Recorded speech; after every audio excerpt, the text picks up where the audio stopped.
Gracias, doctor, por tomar la comunicación. Buen día, ¿cómo estás? Hola Luis, gusto de estar con tu auditorio, buenos días. Doctor, oye, primero quisiera agradecerte que nos hayas tomado la llamada y preguntarte tu opinión sobre lo que estamos viviendo. Son 50,000 muertos ya, 53,003 muertos de acuerdo a la cifra oficial. Sí preocupa porque los números, pues vemos cómo se está aumentando la cifra y bueno, pues obviamente ahí el llamado a que nos cuidemos todos. ¿Qué opinión te merece el manejo que ha tenido el gobierno sobre esa pandemia? A ver, mira, desde luego es preocupante, México ha estado muy castigado por esta epidemia. De hecho, esos números pueden ser una subrepresentación, de hecho, esos 50,000 decesos pueden ser sustancialmente más por la gente que simple y sencillamente no tuvo un diagnóstico, ¿verdad?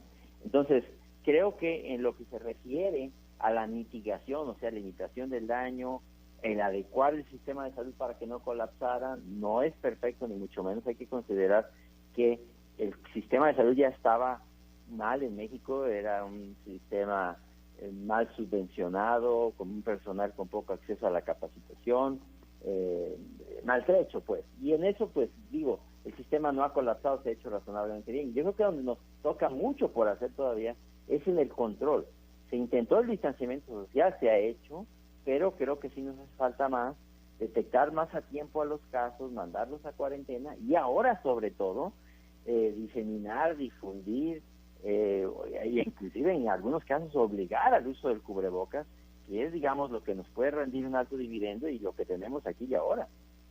¿Cómo ves la vacuna? ¿Podrá haber una vacuna pronto? Escuchábamos hace un rato lo que dicen en Rusia. Vladimir Putin promete casi ya que una vacunación masiva en su población a partir de octubre, pero pues no sé si tenga esto una concordancia con la literatura científica fuera de Rusia. ¿Cómo ves este tema?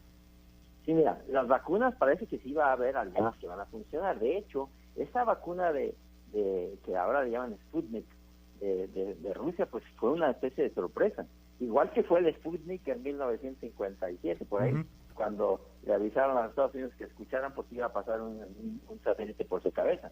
Ahora también salieron con esa sorpresa en Rusia. No era una de las vacunas que estuvieran, digamos, en el radar de la Organización Mundial de la Salud, no era una de esas 6 vacunas. Uh-huh. Ellos dicen que están completas, tendremos que ver que haya completado las fases de estudio. Ellos, sin embargo, ya la tienen registrada y al parecer la van a empezar a usar pronto. Ojalá funcione, pero también hay que decir que hay que verificar que tenga los elementos de seguridad. Pero mira, no nos podemos confiar a que vamos a tener una vacuna. Sí la vamos a tener con casi toda seguridad, pero no sabemos si va a ser pronto. Aquí y ahora tenemos que hacer acciones mucho más inmediatas. La vacuna va a ser algo inmediato y si acaso lo llegamos a tener.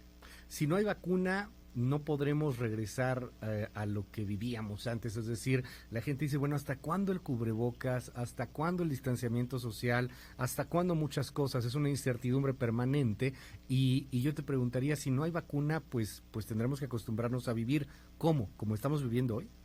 Sí, y mira, nos faltan hacer algunas cosas.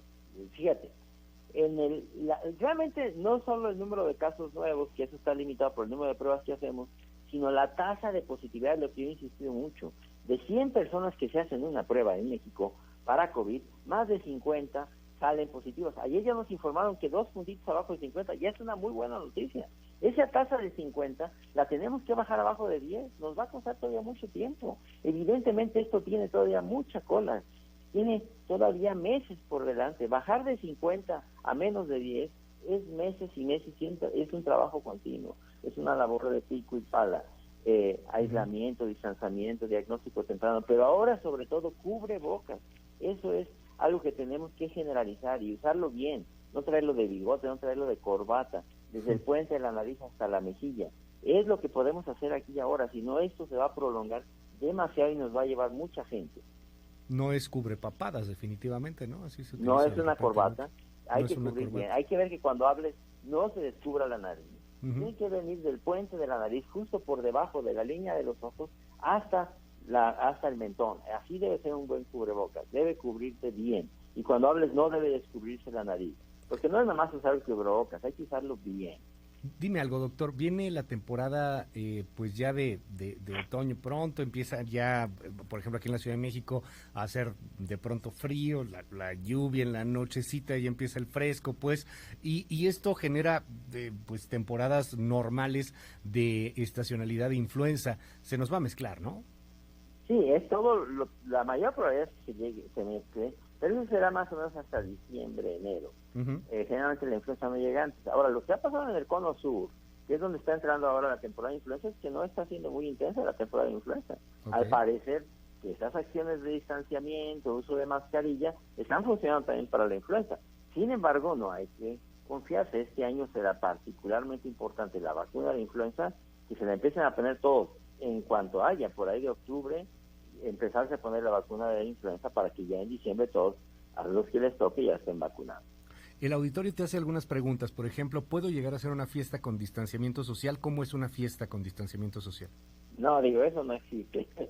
A ver, menos en espacios cerrados. Si quieren hacer alguna reunión, digamos, en espacios completamente abiertos, jardines, con uso de mascarilla y un número limitado de asistentes, es razonablemente seguro.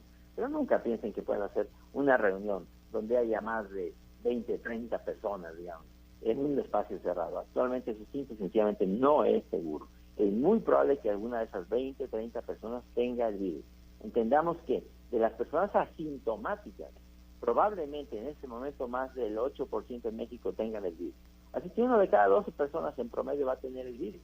No es seguro hacer reuniones de más de 10, 15 personas en lugares cerrados para acabar pronto.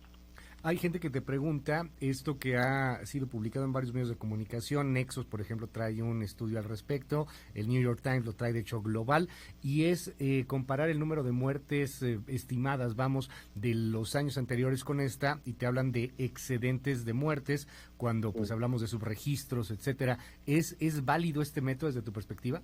De hecho, es el más válido de todos, porque querer contar todas y cada una de las muertes es muy difícil.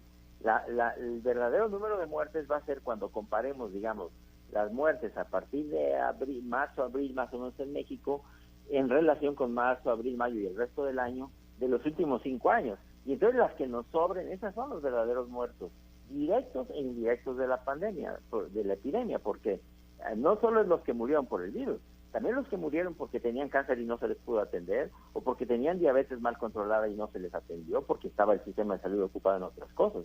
Hay muerte directa y hay muerte indirecta también, y esa es mucho más de la que está oficialmente registrada. Digamos, si tenemos 50,000 registrados, seguramente el exceso de mortalidad anda en más del doble de eso. Hay por aquí alguien que pregunta, y esto es muy interesante porque nos da pie a platicar brevemente sobre un movimiento que por desgracia se está dando, y es el movimiento antivacunas, cada vez es más fuerte.